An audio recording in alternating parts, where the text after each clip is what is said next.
Coming up on the Digital Lifestyle Show 844, we've got lots to talk about. We've got updates for Windows 10, Windows 11, dev, beta, and release preview. Adverts in Windows, File Explorer, really? Yeah, possibility. We'll be talking about that. We'll even get a mention to some old Microsoft technologies like Windows Live Mesh and Windows Media Center. So let's get straight to Richard and Garry. Richard and Garry, good evening. Good evening. Good evening.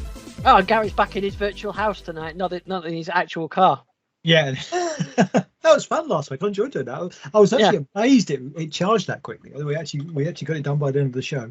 Never done that before, Carl.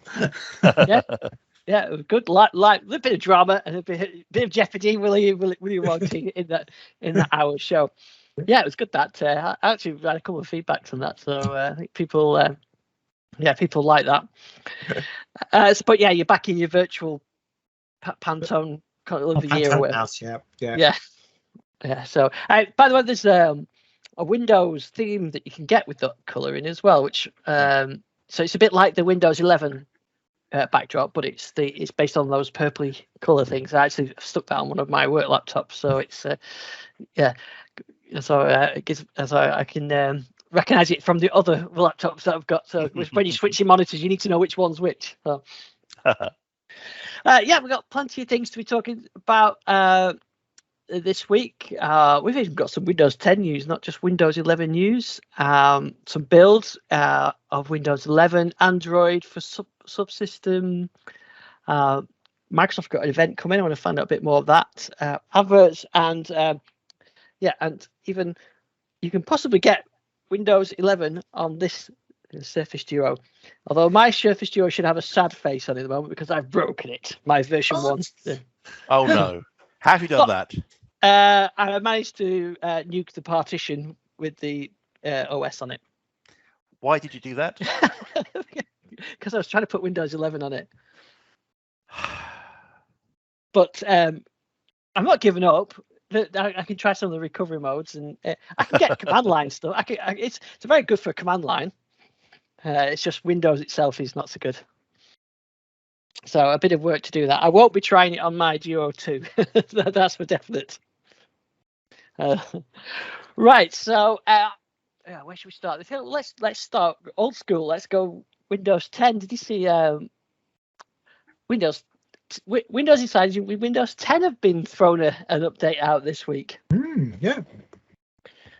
This is one for you, Garry. Maybe. I've actually have got it installed on one. I haven't seen much difference on it. But did you notice in the Windows Insider page they still stuck Windows 11 on top of it though? I did actually. Yeah, I did spot that. So because you shall not mention the name of the unclean in the Windows Insider program. Yeah. So this is for Windows Insiders. On any of the channels, I'm guessing, but I think you automatically get pushed to release preview anyway, don't you? Pretty much. So if you're still on Windows 10 and you're on the Insider program with unsupported device, you get this update, which is 19044.1618. And I'm guessing this will come to the patch Tuesday next month then. That's what they used to do, isn't it? I mean, basically, as I understand it, it's mainly a load of bug fixes. I guess the perhaps most visual thing in it is the new search experience. Yeah, I shall share this one. This new search experience. What do you think about that? If I was a cynic, I'd say it's going to be a place to stick more adverts. It's kind of. I mean, it turned up in Windows 11 recently, of course, because this particular experience is not part of the core OS. It's a thing which they can update and change remotely quite easily.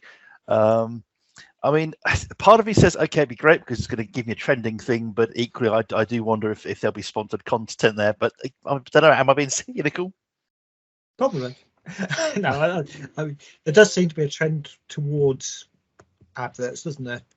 From what we've seen, talking about other things. We'll get onto that later.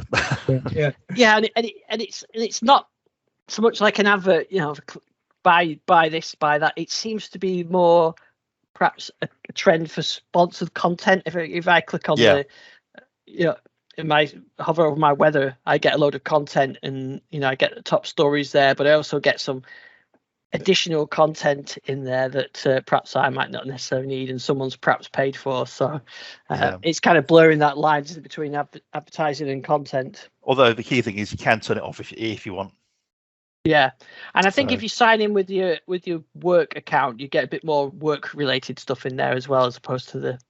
Yes, if you're on Microsoft 365, it'll sort of surface things that come from pun not intended from your workspace, which is kind of Microsoft approach to trying to bring all these things together in one place. However, I don't know. Perhaps I'm just a little bit suspicious of all these things. Maybe there's been something that's maybe a bit cynical about Microsoft and ads of late. I can't think what it is though. Yes, we'll come back to that one. Have you actually seen this screen yet in sort of on any of the devices? So it's not turned up on anything I've got. Yeah. Yes, it has actually. Oh, it has turned up on one of mine. Oh, cool. Yeah, I was just saying, because I haven't seen really any difference since I've got. Yeah. The rest of the changes, not particularly that exciting, as you'd expect for essentially a legacy operating system as Windows 10 is now. Although again, to be fair, there are an awful lot of fixes in it. So I think if there's one of the things in there, perhaps around search index, perhaps around HTML rendering that's been really hurting you, then there are some there are some good fixes here. It's good to see. I think that they're actually doing. They are fixing things. But it's not really new features. It's just a whole load of fixes. And again, it being a release preview, if you're a Windows 10 admin, you're going to want to get this down and start playing with it as soon as possible to see if any of these fixes have broken other stuff. I mean, I did notice, for example, there are fixes around DNS, and what could possibly go wrong if you start to sync with DNS? Yeah, exactly. And key distribution, I spotted that one in there. I was like, oh. Exactly. Yeah. Group policy service, that's in there too. So yeah, there's a few things in there which I think, all admins are going to make sure they test this stuff before they push it out to end users. But there are a lot of things in there. But there many are fixes, stuff that may not get enthusiasts excited, but will get people excited if they're being hit by these particular problems. Yeah, definitely. And for Windows 11 hasn't been left out either for release preview and beta channels. Yeah, we got some beta stuff, didn't we? I think that came out. Was it the end of last week, or was it today? Was it today? Today, of course. Yeah, crikey. Yeah. There is a thing today with a toast with a. I think that is that 2.2. Is that .588? Yeah, it is. Yeah. Yeah, so that's basically again a whole bunch of fixes, which is handy. I think the interesting thing was they fixed the problem with auto startup for UWP apps. Stopped working after an OS upgrade, which I think was quite a bad bug. But aside from that, there's not that much new stuff. Higher priority toast notifications, perhaps. I mean, anything grab your attention? I did actually notice that because I've just been looking at the previous the Windows 10 one. A lot of these are actually exactly the same across both. It's almost as though it's practically the same operating system. There's some key distribution around Kerberos in there. There's some DNS in there. Some UAC control stuff. So yeah, you're right. So there is a lot of crossover between the OSs. I guess what they're doing is they're fixing them and backporting them, you could say, to Windows 10. I mean, one thing about Windows is there's such a lot of legacy code in it that I imagine it's an awful lot of the code base is going to be the same. Let's face it, the code base, because it's just, you can't imagine an entirely new operating system every 5 years when it's that big now. So it's huge. So yes, I can imagine they're fixing things. But again, it's good to see things being fixed in Windows 10. We've got another, I think, 3 years of life left in it. So great. Yeah, that's right. Yeah. So all the channels have received bills, because we also got a dev build as well last week. We did indeed. Yes, we got a new inbox app, Microsoft Family, and what else we get? We got Clipchamp, which Microsoft bought recently. That's the video editing thing. Obviously, we remember Windows Movie Maker. Well, I guess Clipchamp is their new way of doing videos. Inbox. Only slight problem is, as I understand it, it doesn't support any high definition video unless you pay some extra money. Yeah. I think 480p. a real shame, and a little bit of it's a bit whiffy to have that as an inbox out when it's basically quite crippled actually. Once a bit, it's only appeared on one of my machines, and it.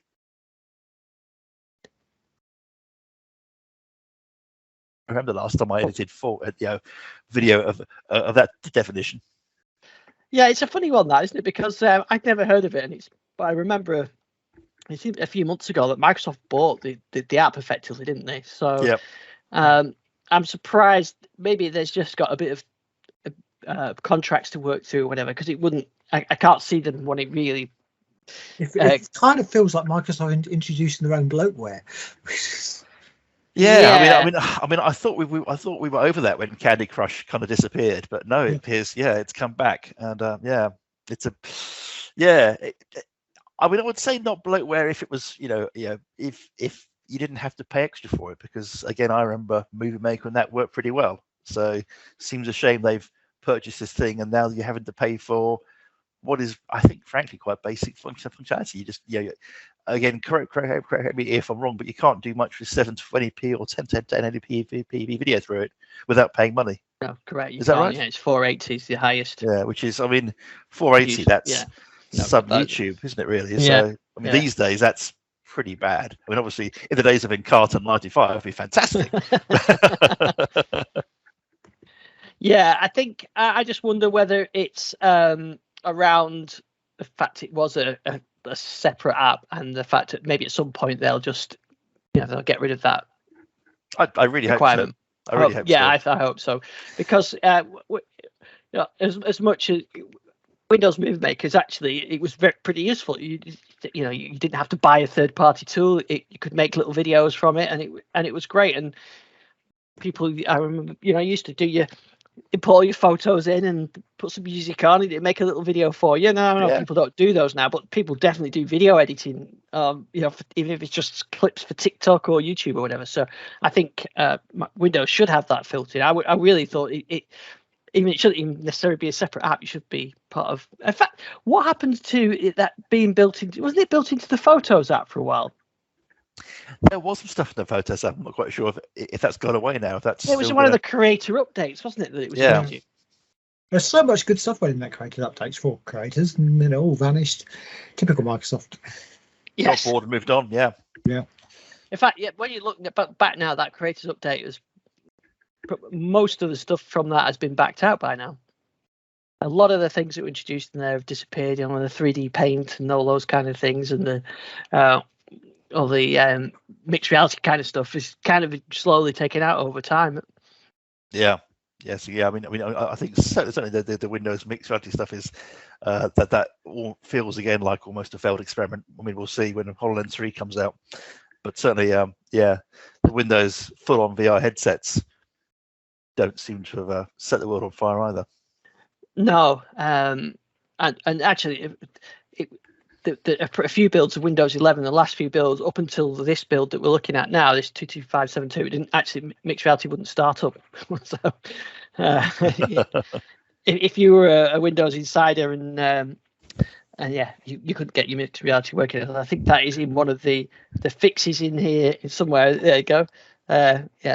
Mixed reality is fixed for this build. I think there was a couple of builds where you couldn't use it at all. So it definitely feels like mixed reality is that whole thing of mixed reality was consumer focused along with the HoloLens, and then that's now total enterprise, and those headsets are a legacy system. I know they keep working on it and updating it. There's still patches and things going out for it, but it does feel like that hasn't had a lot of love for some time. And this is a common thing with Microsoft, isn't it? They come out with something that's quite good, could almost be the thing that everybody wants to use, and then they just let it stagnate, and someone else comes along.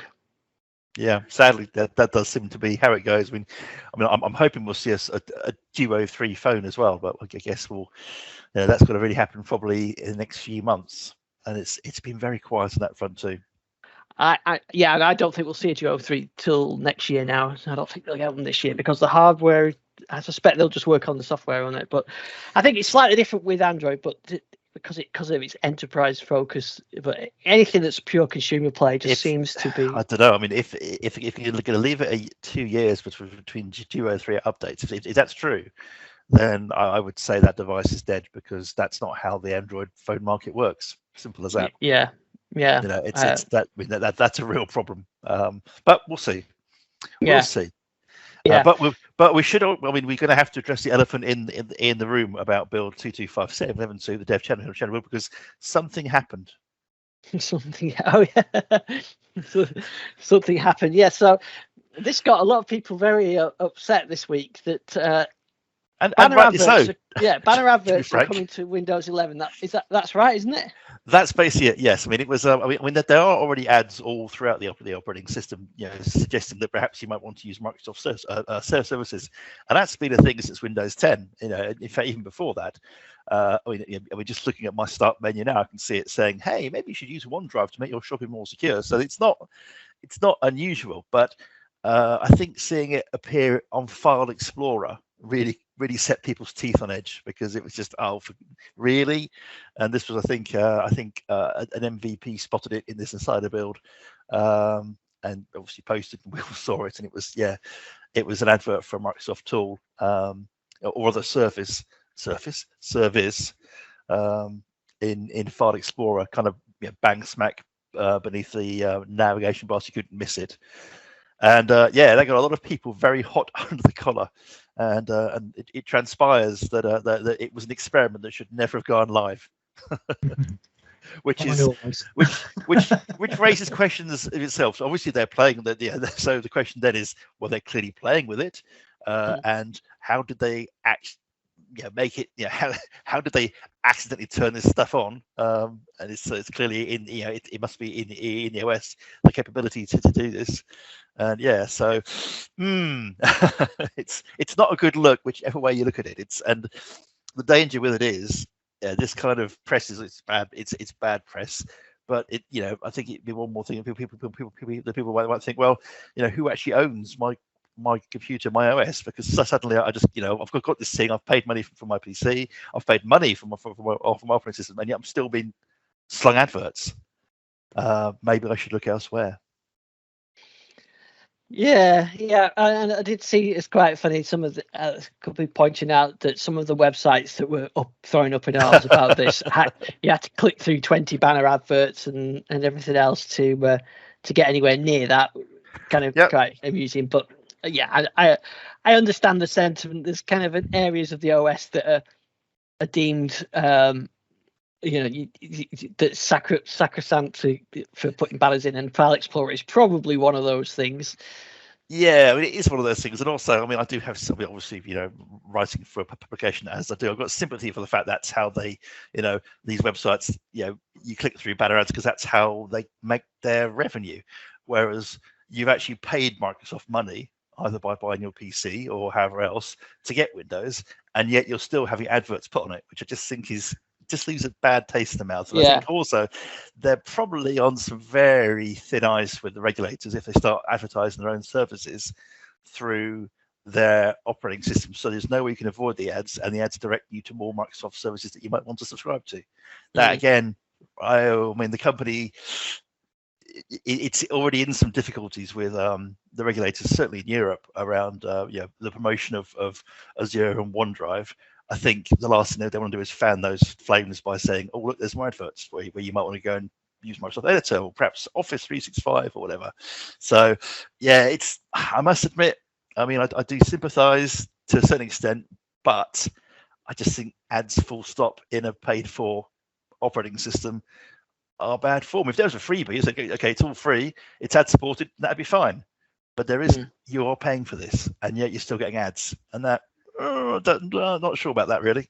Yeah, I know what you mean. And like you said, Microsoft did say to a couple of websites that this was an error and you shouldn't be there. But quite obviously, the code didn't write itself. Someone has come up with that as put a business case for that to be together. Even if they're just experimenting with it, someone's got to have agreed to it. It didn't pop in, by magic.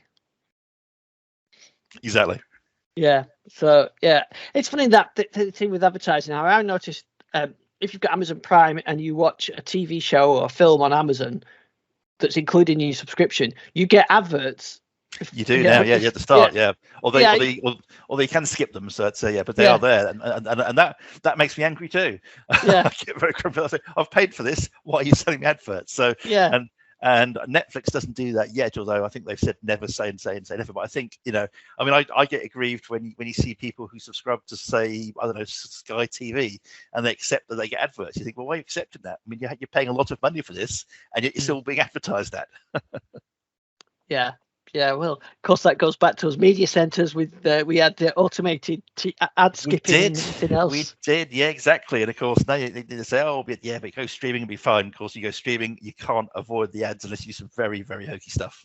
Yeah, we had some great solutions around in the community for TV ad skipping, didn't we, Garry? There were some great programs and add-ins for media center that used to skip the adverts for you automatically. Yeah, they're brilliant. Yeah. Yeah. I can't remember what they were. I think one was called TV. Was it called TV Skip or Ad Skip or something like that? I remember a brilliant little add-in for that. That I don't know. I can't remember how it did. It use a little content tag thing that used to appear before adverts. Yeah, that little square which appeared at the top of the corner, so they could actually detect that and then skip. Yeah. Or some would actually know what the idents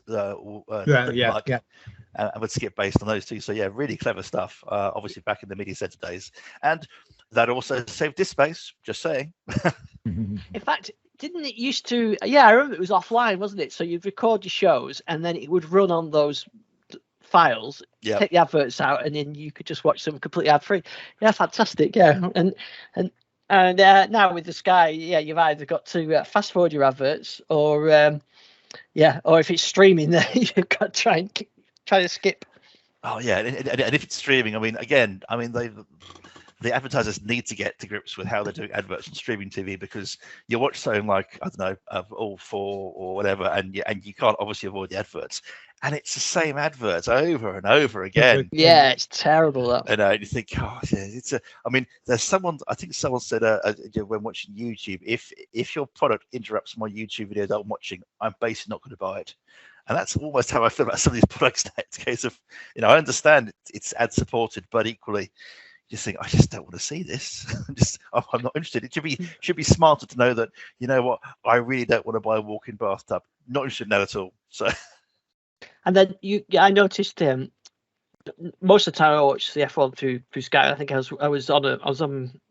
I can't remember why. I was watching it on Channel 4 last year, and I wanted to skip the massive preamble which they have on their show. But of course, if you skip a big chunk of the program, it forces you to get the adverts. So I just couldn't get past these bits without watching these adverts. And like you said, they're the same adverts over and over again. You can't skip them. Then the app crashes and you reload it, and you're going to watch them all again.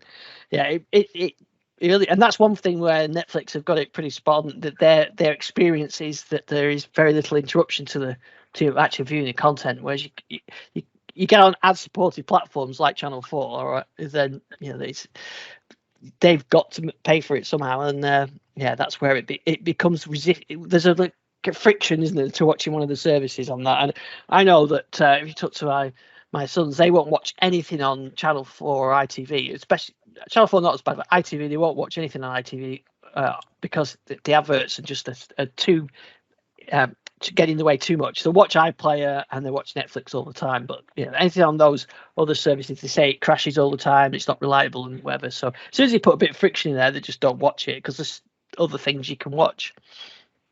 But that was the glory days of Media Center taking the adverts out. Great. Yeah, I remember we were saying, like you said, it would be better if everything was streaming. But of course, now as everything is streaming, we're paying for it all separately, and it's all in different places. And I think it was maybe Edbot. I think when we were discussing home server and media center, I think he was saying, obviously, you won't have any media. It'll be streaming. And he was absolutely right. It's all streamed now. But and of course, the other downside to this as well, you are the control of the content providers business contracts. So if your favorite show is on Netflix and they decide not to renew their contract with the provider, then it's gone and you can't watch it, and maybe it goes to a different station, or they pull an episode of a show because they think it's not correct, politically correct, or whatever it is. That episode is just not able to view. Whereas if you've got your own media, then it's your decision on that stuff. But less and less people have physical media now, I guess. Yeah. But even very popular, high-profile shows get individual episodes pulled for various reasons, and that's it. You can't watch that, but that's somebody else's decision made on your behalf, isn't it? Not your decision, not your say-so. But that's a world where we live in now, where the sensitivity over content, even on recent TV shows, and not just 1970s sitcoms, which I think have all got dubious content in them. But still are my favourites. Anyway, good old days. But yeah, so going back to just going back to that build as well. Apart from the advert that was in there was one other big change. The print dialogue is now a Windows 11 style. So when you go to print, it's now Windows 11 style rather than the Windows 7 or whatever dialogue box that it was using. Oh, the print queue, yeah. Yes, print queue one, yeah. Yeah, it's I guess they're making their way through the operating system, just fixing all the dialogues that they should have done when they moved from Windows 7 to Windows 10, or the Windows 7 8.1 10. Yeah, just getting rid of all those ugly things that still lurk in there. Yeah, it looks good. It looks fine. Assuming, of course, you can print if Microsoft's not broken the printing subsystem, which happens on a regular basis.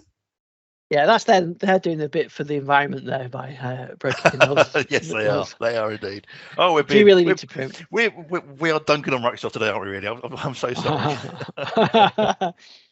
But they did issue 2 service pipeline tests one yesterday and one on Friday. Yeah, they did. Your favourite. I mean, they may have accidentally pressed the go button on the on adverts in File Explorer, but they did send out 2 more servicing pipeline tests. The world's best servicing pipeline. It's the world's best servicing pipeline. It's incredibly good. I wish they would say what they've really done. It almost makes a mockery of the Windows Insider program when they don't. You think you've done 2 pipeline update things. You've not said what's in them. It's just something would have been in that. I mean, we've had experiences before where things have changed and have been broken, and they said, "Oh no, it's just a servicing pipeline up there," and it's like, "Well, no, because you've broken something." So it would be nice to know what they've changed. And I mean, yeah,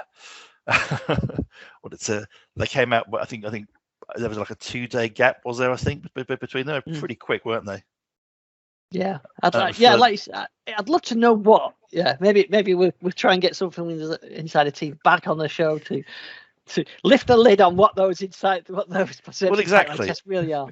I mean, really and truly, how can you say we're going to do it's designed to test our servicing pipeline for builds and dev channel, and there's 3 days apart. It's like, no, what happened there? I suspect was you broke something and then you fixed something. And it's the whole. It's the legendarily bad communication from the team. And again, much like the File Explorer ads, they could have been all over that, but it took people from the media going to them saying what's going on here before they said anything. But it was quite clear on social media that the File Explorer ads was causing issues, and that could have been shut down like that. And yet they did nothing. I just find the communication so strange and weird. But I leave it to Insider MVPs to have that conversation, because I'm not an MVP. Now, something else Windows 11 base you can try, but not from Microsoft this time, is the team behind the project for putting Windows 10 on the Raspberry Pi, which I've got up there, or Windows 11 on a Lumia 950 XL. I've brought a guide out to do it on the original Surface Duo. So I have tried it, and so far I think I've managed to brick my Duo. It's 100% my fault. I think I've deleted the partition with the installers and the Android partition off there. So this guide that they've released, it's an early version of it, so it does warn you that you can brick your device, and I'm pretty sure that's what I've done. and you've got to manually create partitions and copy over boot files and ISOs and things like that, which is what I've done before on the Lumia, and I've done it on the Raspberry Pi. So I thought I'd have a go. But yeah, so far I've managed to unlock the bootloader, but I think I've managed to also delete the primary partition, which is not what I should have done. So I've got a bit of work to do that. There are a few. I mean, I can get into the command line through ADB, the Android Developer Bridge, so I think I could probably rebuild the partitions, and I've got the factory image that I can put back on there, but it's a bit of work to do. So it's a brilliant idea, but just be careful because it's still in the early stages. Whereas on the Lumia and on the Raspberry Pi, they have a tool now called Deploy, where you can it does all the complicated work that you could mess up. It does that for you. This is all manual, and that's where I think I've finger trouble somewhere must have gone wrong there. But maybe next week I'll be updating you on how I've got it back. But to be honest, I wasn't using it, which is why I'm not too stressed about it. And that's why I'm going nowhere near any my Duo 2, which I am using all the time. So yes, I mean, I think putting Windows 11 on a Duo does come down to just, I'm doing it because I can rather than because I should. Yeah. Oh, absolutely. Yeah. I mean, it was the same with the 950 XL. That was the same. And the Raspberry Pi to a degree. Well, I guess so. Although, it is actually relatively usable on a Pi, and I can think of a few, use cases. I was a little surprised and disappointed that Microsoft didn't officially support that, really, because it does work pretty well. Much like they should really support Windows 11 running on an M1 Mac. I'm really surprised that when the Pi first came, it wasn't. It was when Windows 10 IoT came out, wasn't it? They made quite a big thing about Raspberry Pi support. Yeah, definitely. I mean, it was because the Pis are great IoT devices. They really have because it's you see them all. You see them in smart screens now. They're embedded in machinery. They really are very handy devices. So it would have made sense to get Windows 10 IoT on them, which is what Microsoft did. I was very surprised that they did. Yeah, it just appears to have gone away. But then Microsoft's whole IoT play has got very confusing of late. I mean, Garry, I don't know where you stand with that, because obviously you're dealing with the sharp pointy end of Windows, but we had Azure Sphere, we've got Windows 10, Windows IoT. Seemed almost to get almost too many things at once, and then it's still gone very quiet. Yeah, and that's not unusual for Microsoft, is it? I mean, to try multiple things and then actually do none of them properly, or just not carrying them on. Yeah, except of course you can't really walk away from an IoT device. Now I know Windows 10 IoT, there's 10 years of support for those, because those devices will sit and they'll run for years and years and years. So you can't. It's not like giving up on phone or giving up on HoloLens. These things are going to be in the field for a very long period of time. So you can't walk away. But I'm just sad that they appear to not be making the progress I would have hoped.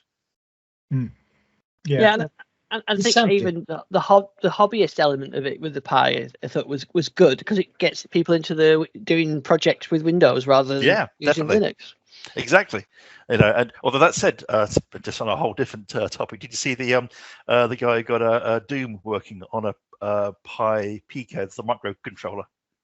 Oh, fantastic! I think that's the one that I've got on my light switch, the light strip, isn't it? The Pico one. Yeah, it's the RP2040. It's got. That's the one I've got, the light strip control. Yeah. Yeah, it's got like sort of 266. I think it's got 264 kilobytes of memory and like a dual core Cortex processor. I think it's something like that. And I think you get like 2 megs of flash storage, or can go up to 8.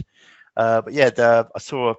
I've tried it out. I blew some dust off my Pico, and managed to get. It's basically a full port of Doom. Everything works. The sound, the graphics are all there. It's not one of these minimalist ones where it's a bit jerky. It runs about 30 frames a second. It works incredibly well. I thought, wow, this is on a board that cost me £3. It's brilliant. So there are a lot of people tinkering with this stuff. It's just a shame that Microsoft isn't in there as well. Yeah, I think so, because I think it's just it's like something like Visual Studio Code, where if you give people the option to get into that without a massive investment, then they start off with that, and then they maybe go to the professional and the big boy tools, and it's the same thing. And they offer an IoT low cost device that with Microsoft technology, and and then you get people in at the bottom end and work their way up. And if you exclude them, then they're never going to get started with it. I mean, kind of. Although I do wonder how much of Visual Studio has been cannibalized by Visual Studio Code. Or if it's people who would never have used Visual Studio. I don't know, Gary, if you're a feeling for that at all.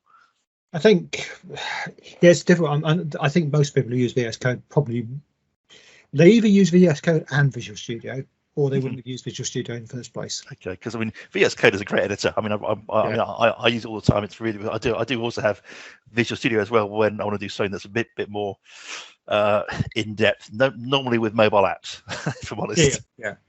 I think there's a call for both of them, and certainly some of the enterprise tools and things you wouldn't in Visual Studio are so useful you wouldn't want to avoid having them. Whereas VS Code is great, it's lightweight, it does a hell of a lot of stuff. So yeah, it's a trade-off.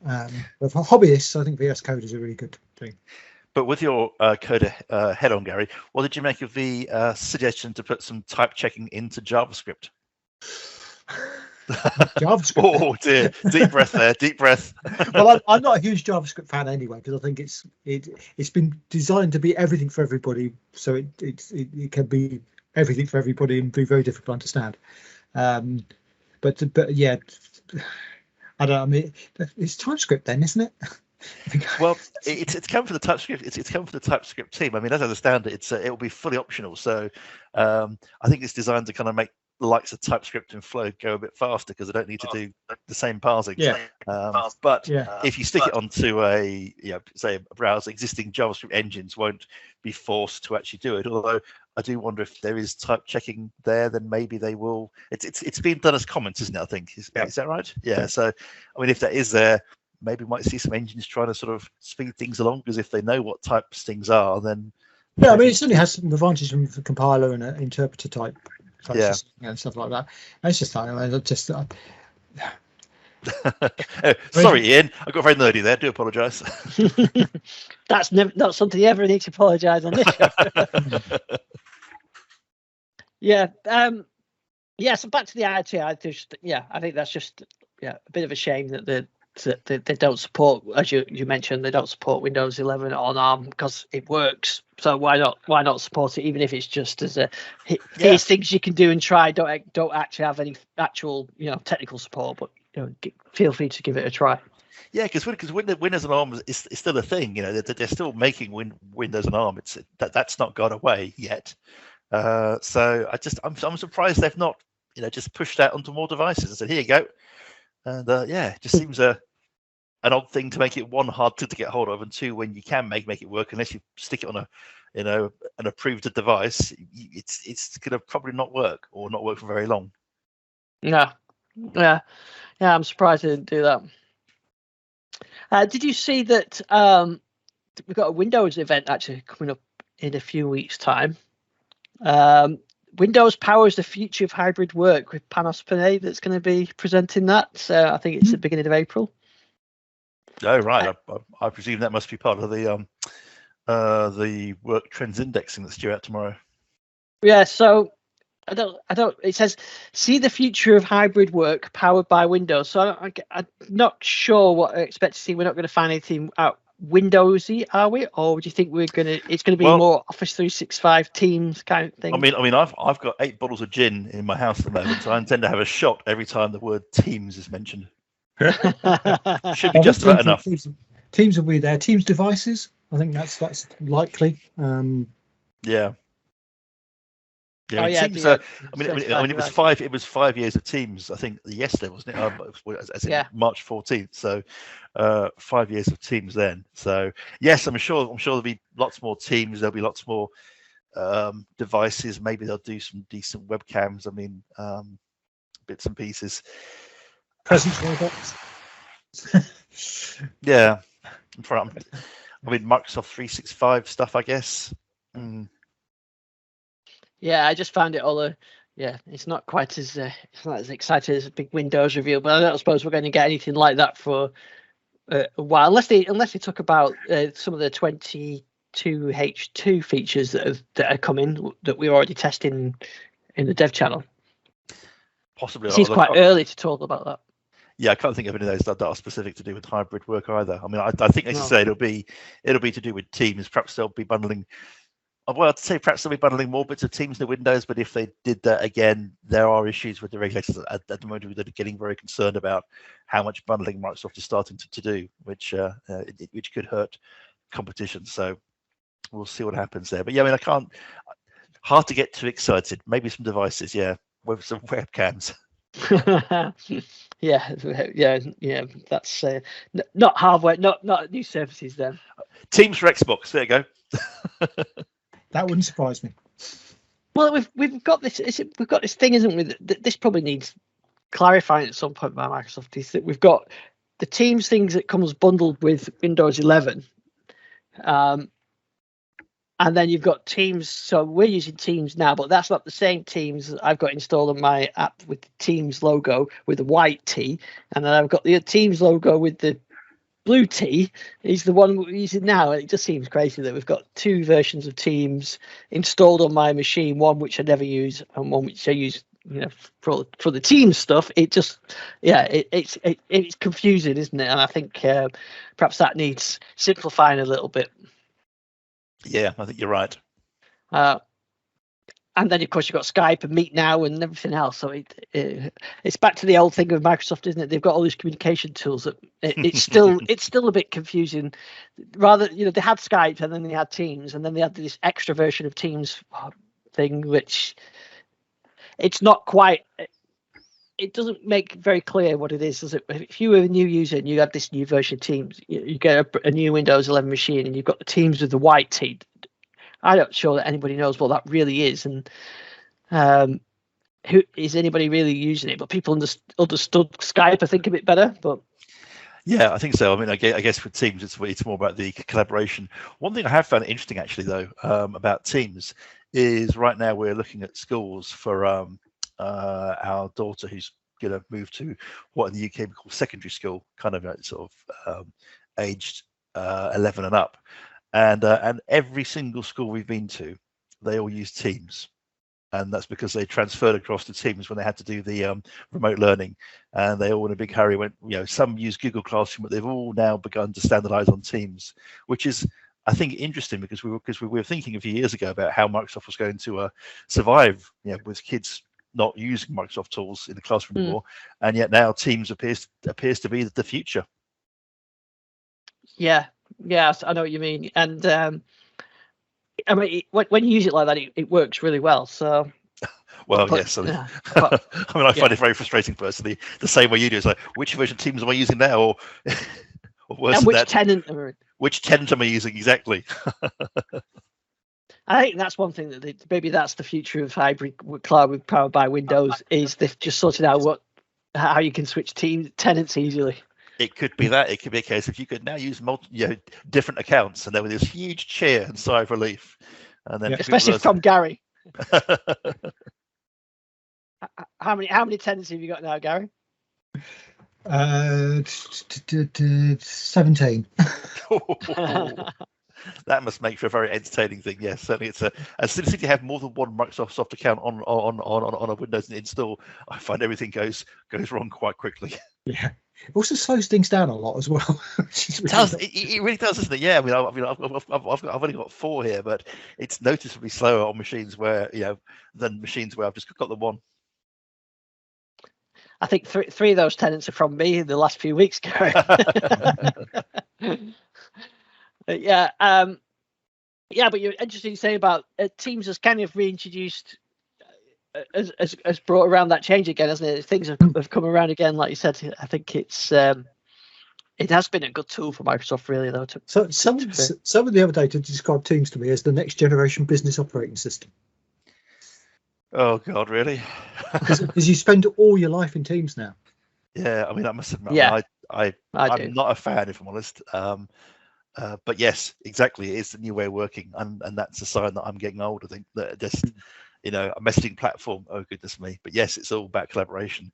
One problem though that I have encountered is or those who I know are using it have encountered is just getting confused where documents are now.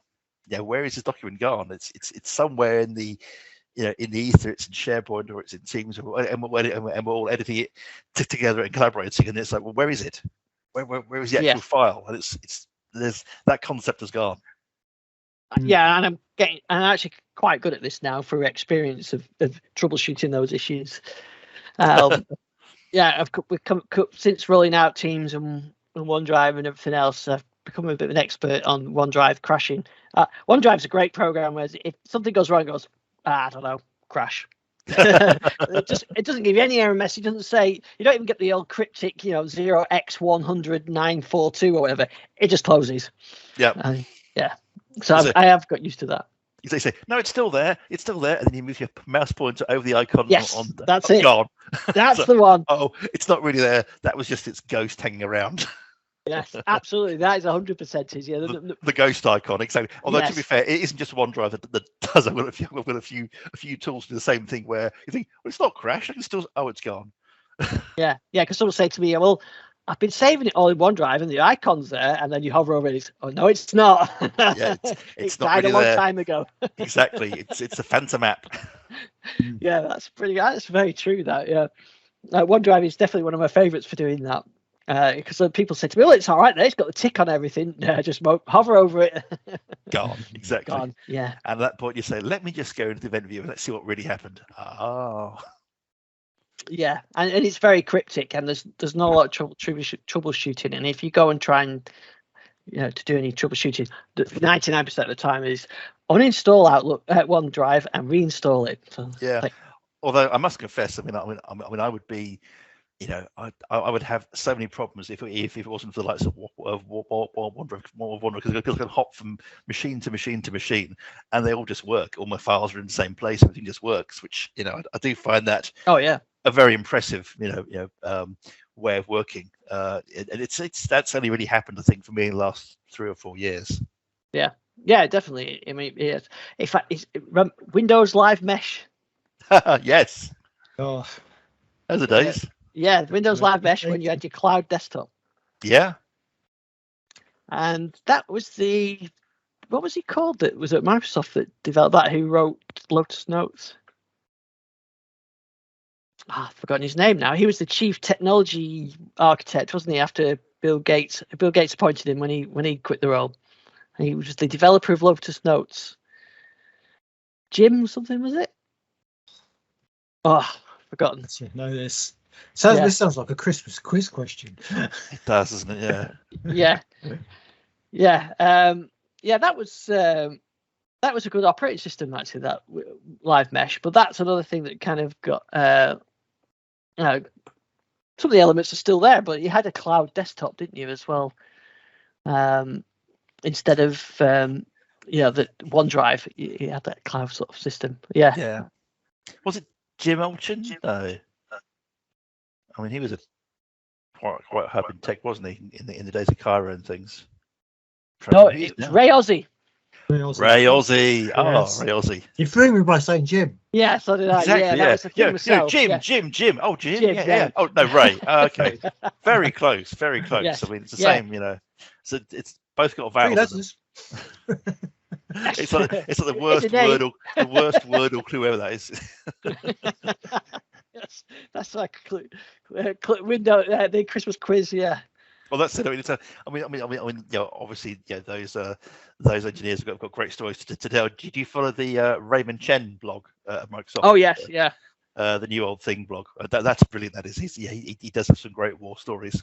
As does I think it's a YouTube channel, Dave's Garage, which is the guy that wrote Task Manager, and Pinball is on there too. And that's also very interesting for the old stories from the old days. Yeah, they're often worth reading those. Yeah. So nice, interesting tidbits on there. And I think in one of those mentioned somewhere about the Windows 9 reference that I talked about a few weeks ago. Is in one of those blogs that someone mentioned it. That it was hidden away somewhere in an install script. Yeah, definitely worth checking that out. Yeah, Windows Live Mesh. Jim, Ray Ozzie. Ray or Jim to between us. It was great. I mean, that almost worked, the live mesh. It was such a great concept. But yes, it's exactly what I need. And then, of course, never really worked the way I was hoping. But OneDrive now does almost exactly what I want, apart from when it crashes mysteriously, and I can't work out why. So there you go. I'm just sharing the screenshots of that. So there's you can have your mobile phone on there. It supported the Trio, Mac, Trio. your PC, yeah. And you signed in with your Microsoft account, and it synced it all up. Oh, brilliant! Yeah, there you go. So not like really pretty much how OneDrive works now, but it had a web-based sort of desktop as well. Yeah. Ray Ozzie wrote, what was the after he did when he joined Microsoft, he worked on the other application which morphed into OneDrive for Business. Yes, he liked his cloud, or not his cloud, but he's sort of his content sharing application, business applications. He did, yeah, he did. Yeah. The name of it will come back to me at some point, and I'll remember. But yeah, I think the EXE is for OneDrive for Business somewhere has got one of those old names that was actually the application that Ray worked on when he joined Microsoft.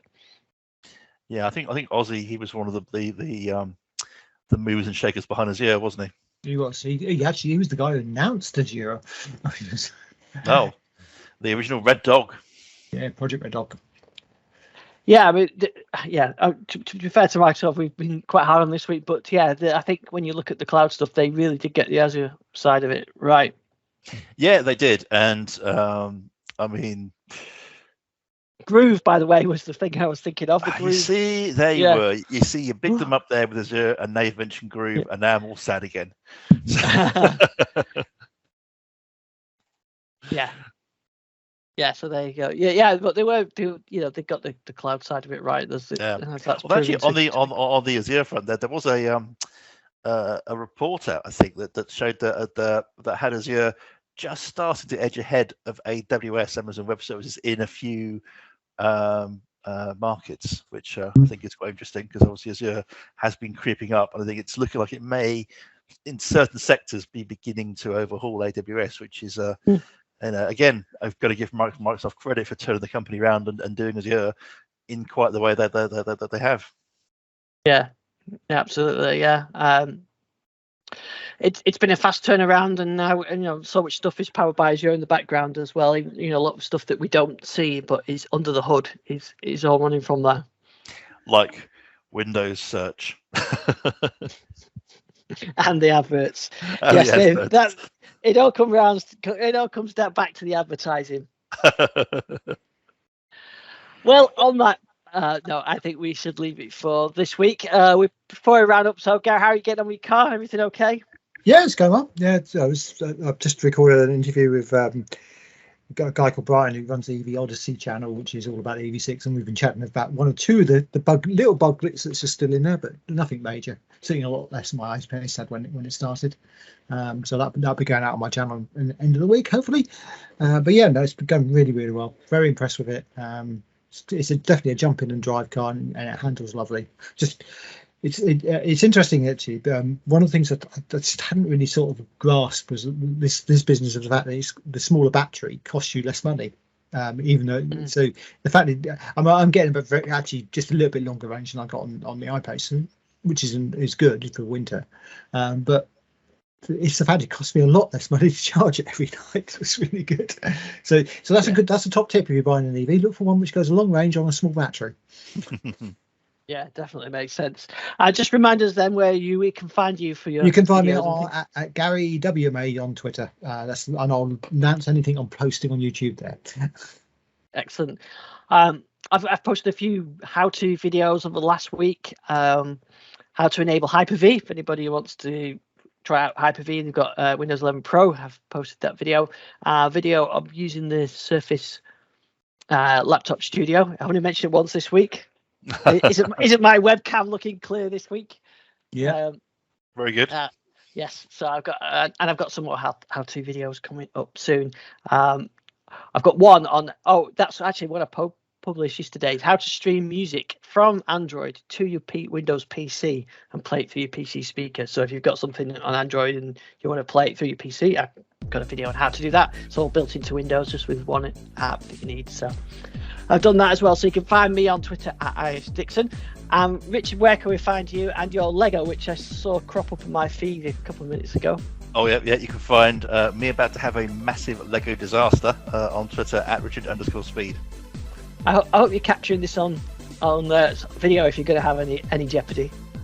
No, I'm just going to do a before and after. So I think what's on Twitter now is probably the before. The after, I'll let you know next week if there's an epic pile of Lego bricks on the floor. I think having done my charge online on the show last week, we ought to have Richard building Lego live on the show. No one needs to see this happen. No one needs to see. You know what? One, I can think of a few things more boring than watching me build Lego. However, what I've got here is basically on Twitter. You can see on Twitter it's the big Lego space shuttle model which they brought out I think last year, and you can get an external tank and boosters for it and a launch platform. So I've built all those, and now I've got to put them together and stand it up, and it's really heavy.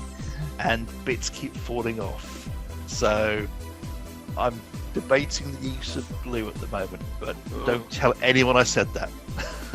Could be banned from the Lego community. Exactly, the use of the dreaded Craggle.